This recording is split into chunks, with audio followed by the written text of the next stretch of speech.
is not aware of these incidents. He also demands that Kenyans stop accusing the police of being behind what he refers to as alleged. Reports indicate 74 cases of enforcement.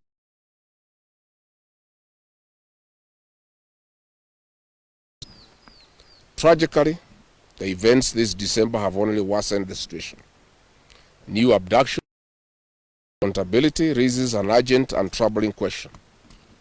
Who is responsible for this abduction?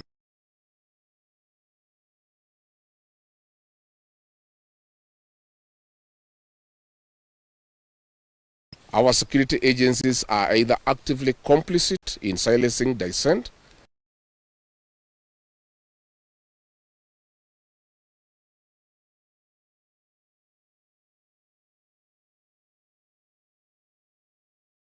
When I raised concerns about the dysfunctionality of the National Intelligence Service, I was accused of being remain silent or inactive is to suggest that these actions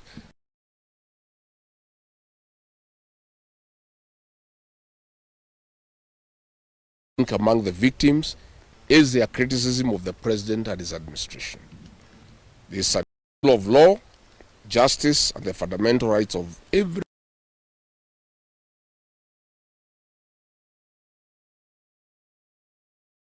demand accountability. This state of lawlessness must end. We also make an urgent appeal to all friends of this country, the media, the church,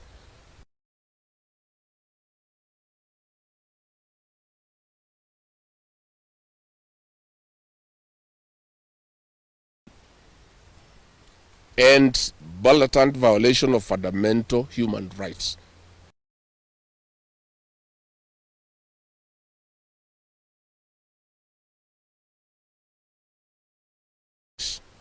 Pressure must be brought to bear on this administration to respect its constitutional obligations to the National Intelligence Service.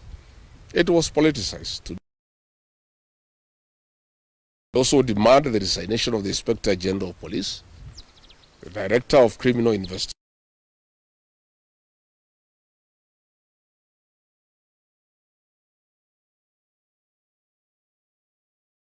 Kenyans. Meanwhile, the government must tell us what we are to do now that our security agencies have publicly stated this administration. And if this unit is not dismantled, we'll be giving the name of the building and the full names of that officer and his cousin in this administration. And these people are not answerable to the Inspector General of Police. Your guess is as good as mine as to who is the commander of that unit. Let me emphasize that killing our children will not quell the anger of the Kenyan people. People are very angry with this administration. Abducting young people is not a solution. You must address the cause of the disquiet, of the discontent. Why are people aggrieved with this administration? That must be dealt with. Abducting these children and killing them is not a solution. And I must remind my friend and brother, Dr. William Ruto, that since independence, no government has ever gone for children. This is the first administration in the history of this country to target children for repression and persecution. Even the colonial administration, brutal as it was, it never went for the children. And the question the president must address is simple. Why has everybody turned against you and the administration in only 2 years? That is what you need to interrogate instead of persecuting these children. Again, he must understand the law of nature. Nature abhors vacuum.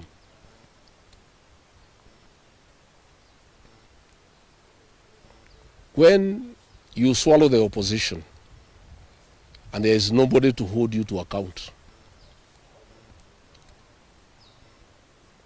when you capture parliament and other institutions of oversight, since nature abhors vacuum, other formations will emerge to oversight you and hold you to account. And that is how the church has come up to hold the government to account. And that is how these young Kenyans have come out to hold the government to account. In the unfortunate event that these children were to be muzzled and silenced through death and abductions and other extrajudicial methods of silencing dissent, some new formations will also come up to hold the government in check, because nature abhors vacuum. So the amount of repression that is going on in the country is unparalleled, it is unprecedented, and it needs to come to an end.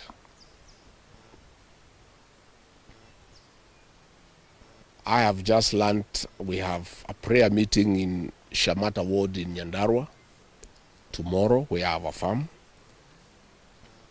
The residents of that ward normally meets once in a year for prayers to close the year. We have prayers tomorrow.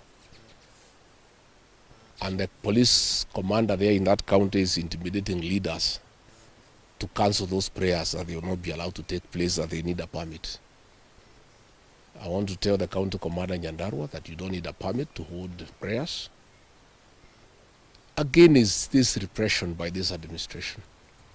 Even if you stop the people of Nyandarua from holding prayers, that will not change their political views of what they think about this administration. I want to say the prayers will go on. I'll be in attendance with the residents of Shamata. And if the police want to come and stop the prayers, they can go ahead. But that will just enrage the people even more. And those tactics of using police to stop prayers were tried by the previous administration. And the president knows how it worked out. You just agitate people more. You make people more rebellious. There is no need for police to interfere with people's rights of expression, of association, and the freedom of worship.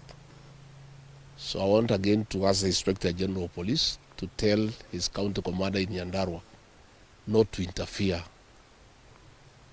with the rights of the people of that area to hold prayers and to congregate to pray together, because those rights are guaranteed in the Constitution. And this is not the way to deal with dissent and discontent. Let the government take time to find out why people are unhappy. Why are people so discontented with this administration? But try to stop people from meeting, from congregating, will not solve any problem. It will just magnify an already bad situation. And I can tell them it will not work. It's an exercise in futility. So good people, I just wanted to make those remarks about abductions, and I can answer one or two questions if there is.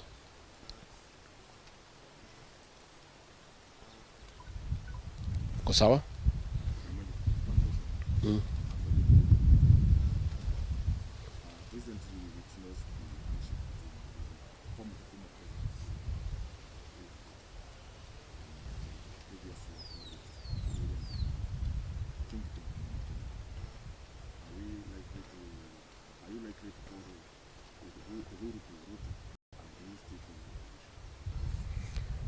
I don't know whether Uhuru is going to